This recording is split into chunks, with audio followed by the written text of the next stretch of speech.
क्या होगा जब एक साधारण लड़का अच्छी अच्छी वीडियो देखकर दूसरी दुनिया में पहुंच जाए, एक पूरे शहर का लॉर्ड बन जाए और उसके आसपास खूबसूरत लड़कियों की लाइन लग जाए। सुनने में तो ये किसी सपने जैसा लगता है, लेकिन काजामा की जिंदगी इतनी आसान नहीं है। जिस शहर का वो लॉर्ड बना है वो गरीबी, भूखमरी और दुश्मनों से घिरा हुआ है।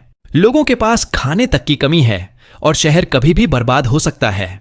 लेकिन काजामा अपनी पृथ्वी की नॉलेज का इस्तेमाल करके नई नई चीजें बनाता है, व्यापार शुरू करता है और धीरे धीरे पूरे शहर को बदलना शुरू कर देता है। जैसे जैसे उसकी ताकत और दौलत बढ़ती है, वैसे वैसे उसके आसपास खूबसूरत और ताकतवर लड़कियां भी जुड़ने लगती हैं। कई राजकुमारियां, कई बीस्ट गर्ल जो उसके लिए कुछ भी करने को तैयार हैं। लेकिन दूसरी तरफ उसके दुश्मन भी लगातार बढ़ रहे हैं और कई लोग उसकी जान के पीछे पड़े हुए हैं।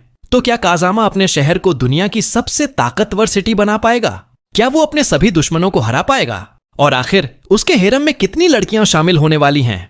जानिए आज की इस मजेदार और शानदार मानवा की कहानी में। दोस्तों, अगर आपने पिछले पार्ट्स नहीं देखे हैं तो पहले उन्हें देख लें, वरना स्टोरी समझ नहीं आएगी। वो लोग वहां पहुंचते हैं, वो देखते हैं कि माउंटेन के गुंडों ने आयरी को घेर रखा है और आयरी घायल है। उनमें से एक गुंडा कहता है, जल्दी से मैप हमारे हवाले कर दो, नहीं तो हम तुम्हें यहीं मार डालेंगे। अब ये देखकर लीडर हैरानी से कहता है, क्या इन्हें खजाने के बारे में कैसे पता चल गया? आयरी गुस्से में कहती है, बिल्कुल नहीं, पहले ये बताओ तुम लोग हो कौन? वो लोग कहते हैं, हम माउंटेन के गुंडे हैं, हम कई सालों से तुम्हें खोज रहे थे, आखिरकार आज तुम हमें मिल ही गई। दूसरा आदमी कहता है, ये इतने दिनों से भाग रही थी, इसका मतलब मैप इसी के पास होगा।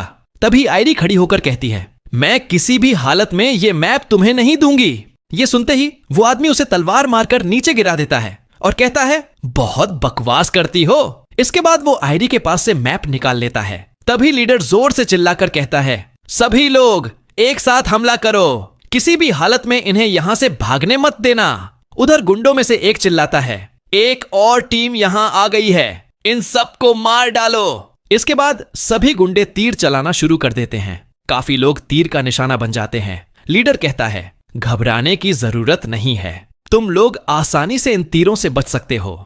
लेकिन जैसे ही वो लोग तीरों से बचने की कोशिश करते हैं, गुंडे उनके पैरों को निशाना बनाकर तीर चला देते हैं। तभी एक डेमी ह्यूमन घबराकर कहता है, लीडर ये तीर बहुत तेज हैं, आप यहां से भाग जाइए। लीडर दांत भींचते हुए कहता है, धत तेरी की, अब मुझे पीछे हटना ही पड़ेगा।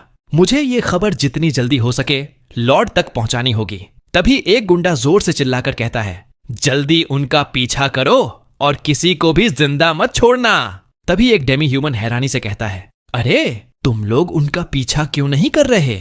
यहां खड़े खड़े क्या कर रहे हो? उसी समय आयरी धीरे धीरे उठकर खड़ी हो जाती है। उसे जिंदा देखकर वो डेमी ह्यूमन हैरान रह जाता है और कहता है, क्या ये तो मर गई थी ना, यहां हो क्या रहा है? आयरी मुस्कुराते हुए कहती है, अरे तुम्हें दिख नहीं रहा, मैं मरी नहीं हूं, ये टमाटर का केचप सच में कमाल का है। फिर वो मुस्कुराकर कहती है, सच में लॉर्ड काजामा और प्रिंसेस एनी की योजना बहुत शानदार थी। कुछ अफवाहों की वजह से तुम लोग आसानी से बेवकूफ बन गए। नॉक्स कहता है, अगला कदम सबसे ज्यादा महत्वपूर्ण है। दांव फेंक सिटी के लोगों को यह यकीन होना चाहिए कि हमारे पास 200 से भी ज्यादा लोग हैं। मिस आयरी, आप जल्दी से इनका काम तमाम करके हमारे साथ आइए। आयरी कहती है, ठीक है, तुम लोग आगे बढ़ो, मैं यहाँ का काम खत्म करके आती हूँ। ये सुनकर वो लोग आयरी को देखकर बुरी तरह घबरा जाते हैं। वो लोग कहते हैं, धत तेरी की, अब तो हम लोग गए। आयरी कहती है, क्या हुआ? मेरा पीछा करने में बहुत मजा आ रहा था ना। इतना कहकर आयरी उन सभी को मार डालती है। अब वो लीडर एक गुफा में छिपा होता है। वो बाहर झांक कर कहता है, यहां कोई हलचल नहीं है। मुझे लगता है कि वो लोग अभी आराम कर रहे होंगे। ये कुत्ते लोग पिछले 2 दिनों से पागलों की तरह हमारा पीछा कर रहे हैं। तभी उसका साथी कहता है, लॉर्ड आपको थोड़ी गलत फहमी हो रही है। लीडर कहता है, हे तुम कहना क्या चाहते हो?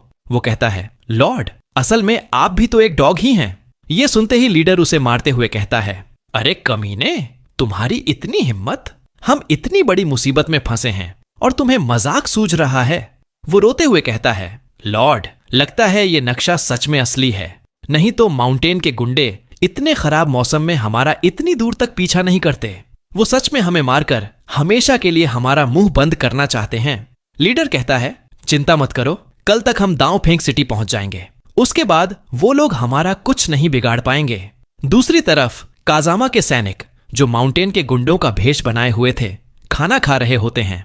तभी एक सैनिक कहता है, ये मिलिट्री वाला खाना सच में कमाल का है। थोड़ा सा खाने के बाद ही पेट भर जाता है। ये भी हमारे लॉर्ड का नया आविष्कार है। दूसरा सैनिक कहता है, अरे तुम लोग बहुत बातें करते हो, लो जल्दी खाना खा लो, कल हमारा एक बहुत इंपॉर्टेंट मिशन है। तभी तीसरा सैनिक कहता है, कैप्टन हमने बर्फ की गुफा तैयार कर दी है। नॉक्स कहता है, बहुत बढ़िया काम किया तुम लोगों ने, अब जल्दी आकर खाना खा लो, हमें कल सुबह जल्दी उठना है। तभी एक सैनिक कहता है, मेरा पेट भर गया है, मैं अब सोने जा रहा हूं। दूसरा सैनिक कहता है, ये स्लीपिंग बैग सच में कमाल की चीज है। कल मैं बर्फ की गुफा में सोया था, फिर भी मुझे बिल्कुल ठंड नहीं लगी। पहले तो मुझे लगा था कि लॉर्ड हमारे साथ मजाक कर रहे हैं, लेकिन ये सच में काम करता है। ये बहुत हल्का भी है, इसीलिए इसे अपने साथ ले जाना भी आसान है। क्या तुम्हें पता है कि ये बाजार में कब बिकना शुरू होगा?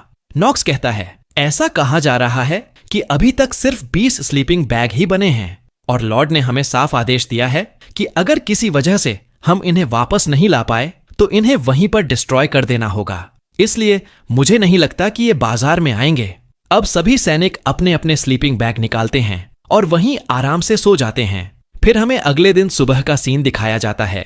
तभी वहां बहुत सारे लोगों के चलने की आवाज सुनाई देती है। ये सुनकर वो लीडर तुरंत उठ जाता है और कहता है, जल्दी उठो, वो लोग फिर से हमारे पीछे आ गए हैं और इस बार उनकी संख्या पहले से भी ज्यादा लग रही है। क्या उनकी पूरी सेना यहां पहुंच गई है? चलो हमें तुरंत यहां से निकलना होगा। दूसरी तरफ नॉक्स दूरबीन से उनकी गतिविधियों पर नजर रख रहा होता है। तभी वो देखता है कि वो लोग घबराकर वहां से भाग रहे हैं। नॉक्स सभी से कहता है, सुनो, सब लोग तैयार हो जाओ और याद रखना, जितना हो सके उतना शोर मचाना, ताकि उन्हें लगे कि यहां बहुत बड़ी सेना मौजूद है। वो सभी एक साथ कहते हैं, ठीक है, हम समझ गए। कुछ ही देर में वहां बहुत सारे लोगों के दौड़ने और चलने की आवाजें गूंजने लगती हैं। उधर लीडर घबराकर चिल्लाता है, जल्दी भागो, वो लोग अब हमारे बहुत करीब आ चुके हैं। बस ये जंगल पार करते ही हम दांव फेंक सिटी पहुंच जाएंगे। तभी काजामा का एक सैनिक उनकी तरफ तीर चला देता है। अगले ही पल सीन चेंज होता है। वो तीर लीडर के एक साथी को लगा होता है। किसी तरह वो लोग डेविस के पास पहुंच जाते हैं। डेविस गुस्से में कहता है, तुम न तो आयरी को पकड़ पाए और ऊपर से खजाने का मैप भी तुम्हारे हाथों से चोरी हो गया। सच में तुम लोग बिल्कुल निकम्मे हो।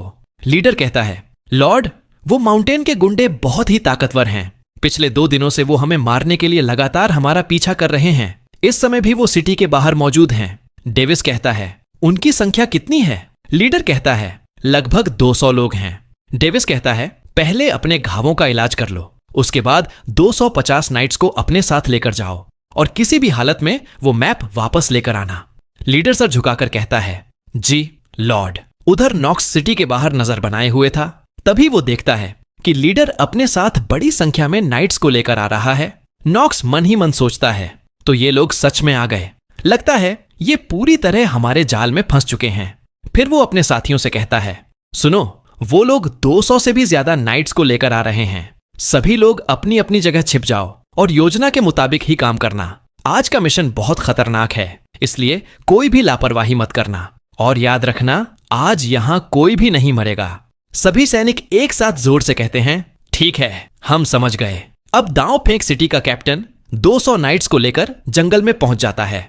तभी अचानक उन पर तीरों की बारिश होने लगती है। कैप्टन जोर से कहता है, घबराओ मत, जल्दी अपनी ढालें निकालो और खुद को बचाओ।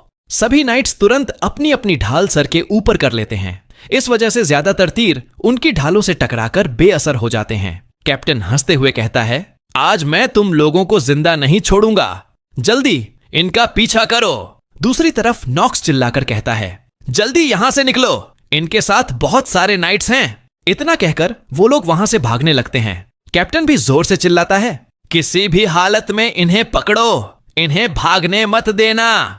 दूसरी तरफ अंकल न्यू का बेटा दांव फेंक सिटी के नाइट्स को जाते हुए देखता है और कहता है, हमारे लॉर्ड बिल्कुल सही थे।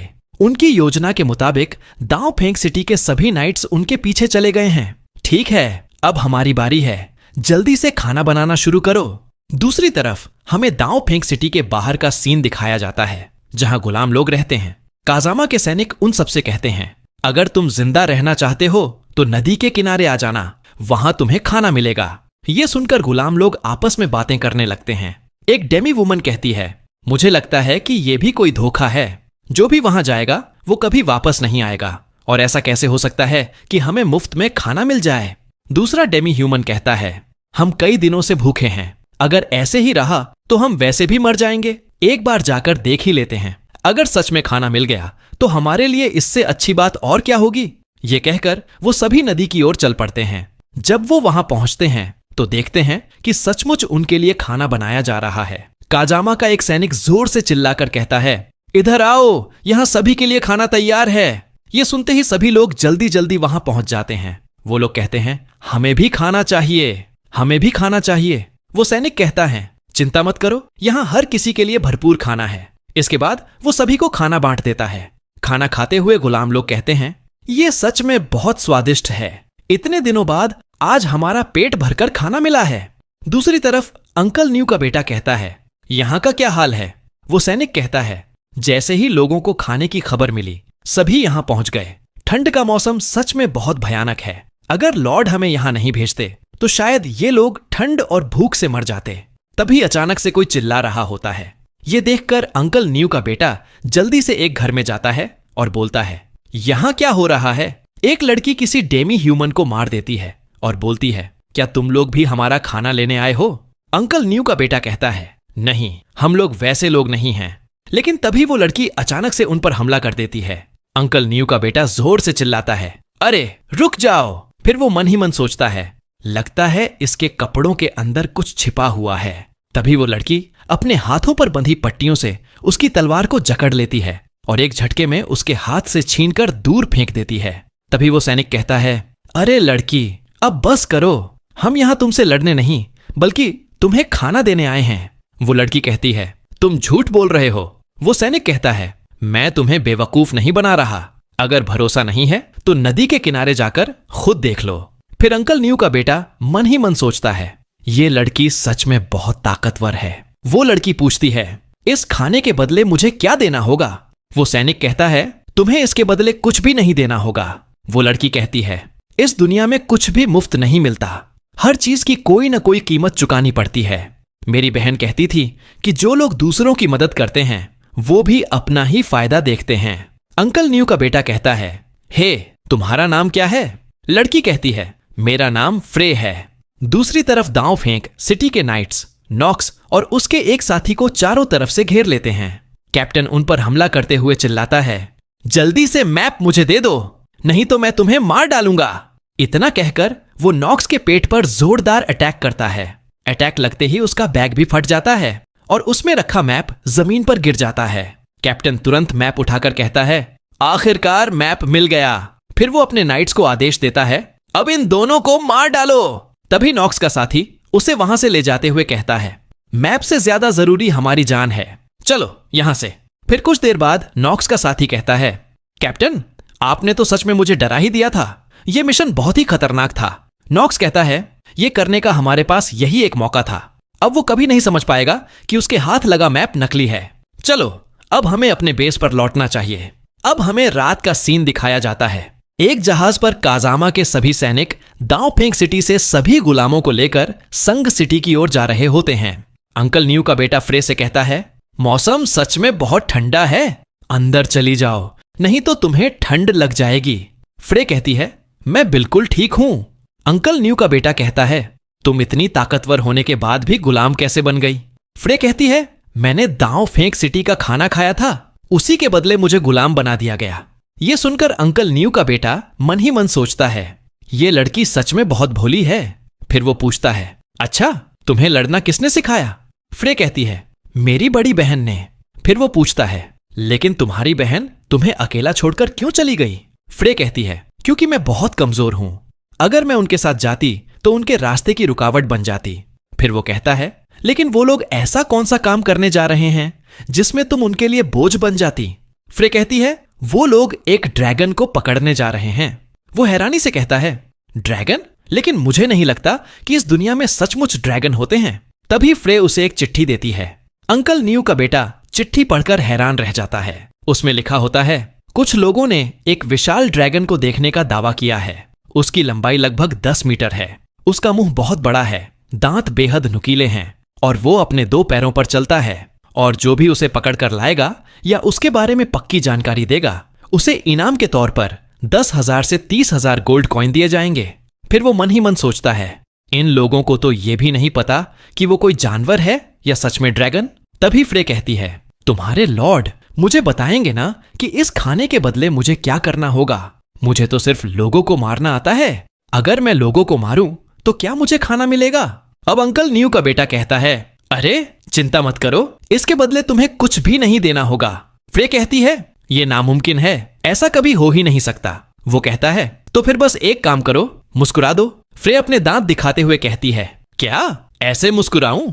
उसे देखकर वो जोर से हंस पड़ता है और कहता है, अरे तुम मजाक कर रही हो ना? भला इसे भी कोई मुस्कुराना कहते हैं? फिर हमें दांव फेंक सिटी का सीन दिखाया जाता है। एक आदमी घबरा कर कहता है, लॉर्ड, सिटी के बाहर रहने वाले सभी गुलाम भाग गए हैं। उन्होंने सिटी के गेट को भी जाम कर दिया था, इसलिए हम उन्हें रोक नहीं पाए। डेविस हैरानी से कहता है, ये सच में बहुत अजीब है। इतनी कड़ाके की ठंड में कोई इतने सारे गुलामों को अपने साथ क्यों ले जाएगा? उन्हें जिंदा रखने में ही बहुत खर्च आएगा और वो लोग 100 से भी ज्यादा गुलामों को यहां से ले गए हैं। इसका मतलब वो लोग काफी ताकतवर होंगे। उसी समय डॉग बीस्टमैन अंदर आता है और कहता है, लॉर्ड, मैं वापस आ गया हूं और मुझे वो मैप भी मिल गया है, ये लीजिए। डेविस मैप को देखते ही हैरान रह जाता है और मन ही मन कहता है, ये तो पूरे मैप का सिर्फ 1/4 हिस्सा है। फिर वो कैप्टन से पूछता है, क्या तुम किसी दुश्मन को पकड़ पाए? कैप्टन कहता है, नहीं लॉर्ड, वो सभी भाग गए और इस लड़ाई में हमने अपने 30 नाइट्स भी खो दिए। ये सुनकर डेविस के होश उड़ जाते हैं। वो गुस्से में चिल्लाता है, क्या तुम 30 नाइट्स गवा बैठे और एक भी दुश्मन को पकड़ नहीं पाए? कैप्टन कहता है, लॉर्ड, दुश्मन बहुत ताकतवर थे। उन्होंने अचानक हम पर तीरों से हमला कर दिया, हमें संभलने का मौका भी नहीं मिला। ये सुनते ही डेविस गुस्से से उसे जोरदार लात मार देता है और चिल्लाकर कहता है, तुमने सिर्फ 1/4 मैप के लिए मेरे 30 नाइट्स गवा दिए। अब चाहे जो करना पड़े, बाकी तीनों हिस्सों को भी ढूंढ कर लाओ। कैप्टन कहता है, लॉर्ड प्लीज मुझे माफ कर दीजिए, प्लीज मुझे एक और मौका दीजिए, मैं इस बार नाकाम नहीं होऊंगा। डेविस अपने मन में कहता है, मेरे भाई ने इस नक्शे के 4 टुकड़े कर दिए थे, यानी एक टुकड़ा एल्सा के पास होगा, ये आयरी वाला टुकड़ा शायद एनी का है, लेकिन बाकी टुकड़े कहां हैं? फिर वो कहता है, जाओ लोगों को भेजो, एल्सा को हर हाल में ढूंढ कर निकालो और उन माउंटेन के गुंडों के बारे में भी पूरी जानकारी जुटाओ। मुझे पूरा यकीन है कि उन्हें इस मैप के बाकी टुकड़ों के बारे में भी कुछ न कुछ जरूर पता होगा। कैप्टन कहता है, ठीक है लॉर्ड। फिर हमें संग सिटी का सीन दिखाया जाता है। तोरी सिटी गेट पर खड़ा कांपते हुए कहता है, सच में बहुत ज्यादा ठंड है। पापा बोल रहे थे कि हम लोग यहाँ बहुत बड़ा बिजनेस करने वाले हैं, लेकिन वो अभी तक आए क्यों नहीं? मैं तो ठंड के मारे जम गया हूँ। ओह, वो रहे, चलो आखिर आ ही गए। फिर वो पास जाकर देखता है और हैरानी से कहता है, क्या पापा यहाँ नहीं है? और आखिर ऐसी कौन सी चीज है जिसकी सुरक्षा के लिए लॉर्ड काजामा ने घुड़सवार सैनिक भेजे थे? तभी उसका पापा पीछे से आते हुए कहता है, सच में बहुत ज्यादा ठंड है। मुझे तो बिल्कुल भी अंदाजा नहीं था कि ठंड के मौसम में इतनी ज्यादा ठंड पड़ेगी। तोरी जोर से चिल्लाकर कहता है, पापा आपको यहाँ आने में इतनी देर क्यों लग गई? लेकिन तभी वो उनके पीछे खड़े लोगों को देखकर बुरी तरह हैरान रह जाता है। वो लोग संग सिटी को देखते हुए आपस में बातें करने लगते हैं। एक आदमी कहता है, सच में यहाँ की सड़कें बहुत ही चिकनी हैं और यहाँ के घर भी बहुत सुंदर हैं। हमें इसके बारे में लॉर्ड काजामा से जरूर पूछना चाहिए। दूसरा आदमी कहता है, यहाँ की सड़कें चौड़ी हैं और घर भी बहुत सुंदर हैं, लेकिन हमारे शहर के सामने ये अभी भी कुछ नहीं है। तोरी धीरे से पूछता है, पापा ये लोग यहाँ क्या कर रहे हैं? ट्रेफी कहता है, सभी लोगों ने संग सिटी के बारे में बहुत सुना है, इसलिए ये लोग इसे देखने और घूमने आए हैं। फिर हमें कैसल का सीन दिखाया जाता है। काजामा सोफिया से कहता है, ये बांस की शराब आज सुबह ही पहुंची है। इसे पूरी तरह तैयार होने में अभी थोड़ा समय लगेगा, लेकिन इसे छकने में कोई परेशानी नहीं है। दूसरी तरफ काया एलिजा का हाथ पकड़कर उसे कैसल में ले आती है। सोफिया पूछती है, एलिजा क्या हुआ? दुकान पर कोई परेशानी है क्या? एलिजा कहती है, नहीं, वहां सब ठीक है, कोई समस्या नहीं है। काया कहती है, मैं एलिजा को हमारे साथ खाना खाने के लिए यहां लेकर आई हूं। काजामा कहता है, तुम बिल्कुल सही समय पर आई हो। मैंने एक नए तरह की शराब बनाई है, इसे छककर बताओ लो इसे पीकर देखो। तभी मीरा और एनी एक साथ कहती हैं, मास्टर हम भी इसे चखना चाहती हैं। काजामा तुरंत चिल्लाकर कहता है, तुम दोनों इसे हाथ भी मत लगा देना। फिर एलिजा और काया शराब चखने लगती हैं। एलिजा कहती है, इसका स्वाद सच में बहुत बढ़िया है। काया मुंह बनाते हुए कहती है, नहीं ये तो बहुत कड़वी है। काजामा उसका गिलास ले लेता है और कहता है, अगर तुम्हें पसंद नहीं है तो मैं ही पी लेता हूं। ये देखकर काया शॉक्ड हो जाती है और मन ही मन कहती है, अरे इसने तो मेरे गिलास से सच में पी लिया। काया बहुत ज्यादा शर्माने लगती है। काजामा पूछता है, एलिजा तुम्हें यह शराब कैसी लगी? एलिजा कहती है, ये दूसरी शराबों से कहीं ज्यादा अच्छी है। इसका स्वाद सच में बहुत बढ़िया है। सोफिया कहती है, इसे भी छक्कर देखो, ये हमारी नई बांस की शराब है। एलिजा एक घूंट पीते ही कहती है, वाह ये तो और भी ज्यादा बढ़िया है। इसकी खुशबू भी पहले वाली से कहीं बेहतर है। काजामा कहता है, ठीक है हे सोफिया, अगले साल हमें बांस से और भी ज्यादा शराब बनानी होगी। इससे हमें बहुत अच्छा मुनाफा होगा। सोफिया कहती है, यह सच में बहुत बढ़िया आइडिया है।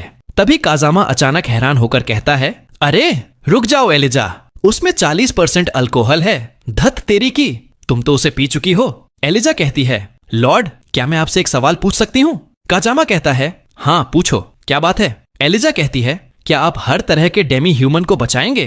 काजामा कहता है, हाँ बिल्कुल, मुझे इससे कोई फर्क नहीं पड़ता कि वो इंसान है या डेमी ह्यूमन। जब तक वो मेरी सिटी में रहेंगे मैं उनकी हिफाजत करूंगा। एलिजा कहती है, आपका बहुत बहुत शुक्रिया लॉर्ड।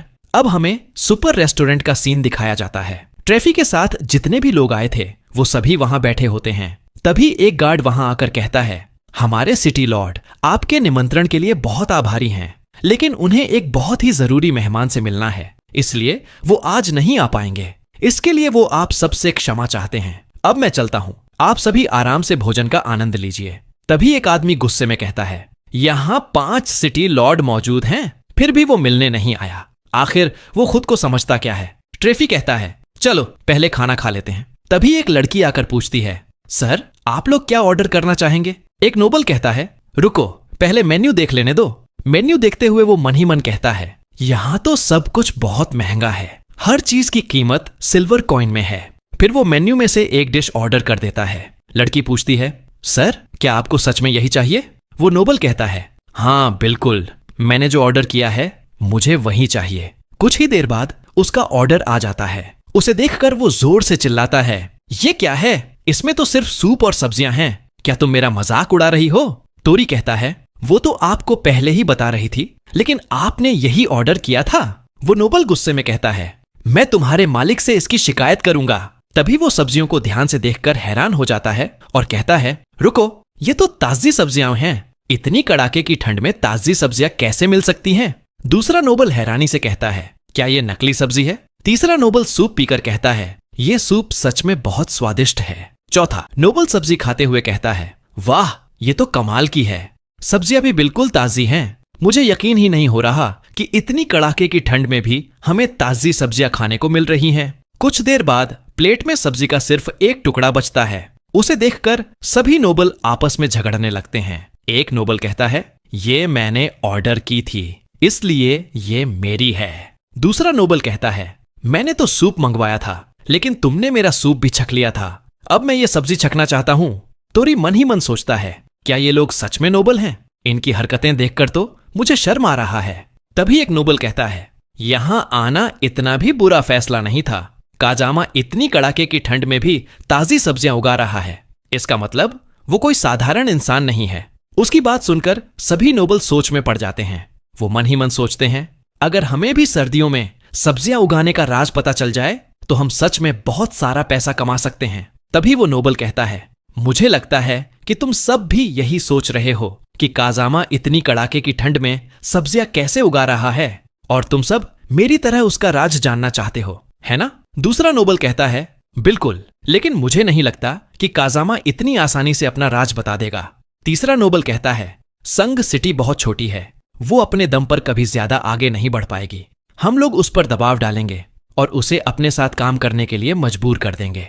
तभी चौथा नोबल कहता है, हाँ तुम सब सही कह रहे हो, अगर वो हमारे साथ काम करेगा तो उसे अपना राज बताना ही पड़ेगा। तोरी मन ही मन कहता है, इन लोगों को तो ये भी नहीं पता कि संग सिटी में इनकी कोई भी औकात नहीं है। फिर हमें अगले दिन का सीन दिखाया जाता है। एक नोबल गुस्से में चिल्लाकर कहता है, हम लोग 1 घंटे से काजामा का इंतजार कर रहे हैं। दूसरा नोबल कहता है, मुझे लगता है कि वो अभी भी सो रहा होगा। तभी वहां सोफिया आ जाती है और कहती है, मुझे माफ कीजिए, लॉर्ड कल रात एक नए कंपटीशन की तैयारी में बहुत देर तक काम कर रहे थे, इसलिए आज देर से उठे हैं। वो जल्द ही यहां पहुंच जाएंगे, तब तक आप लोग यहीं इंतजार कीजिए। दूसरी तरफ आयरी काजामा से कहती है, प्रिंसेस कह रही थी कि ये नोबल यहां मुसीबत खड़ी करने वाले हैं। काजामा कहता है, हाँ मुझे पता है, मीरा ने मुझे पहले ही बता दिया था कि उनका प्लान क्या है। आयरी कहती है, अगर ये लोग प्रिंसेस के लिए खतरा बने तो प्लीज मुझे इन्हें मारने का मौका देना। काजामा कहता है, शांत हो जाओ, अगर तुम 5 सिटी लॉर्ड को ही मार डालोगी तो फिर संग सिटी में आने की हिम्मत कौन करेगा। आयरी कहती है, सच में ये बहुत ही बेकार है। काजामा कहता है, चिंता मत करो, मेरे पास पहले से ही एक प्लान तैयार है।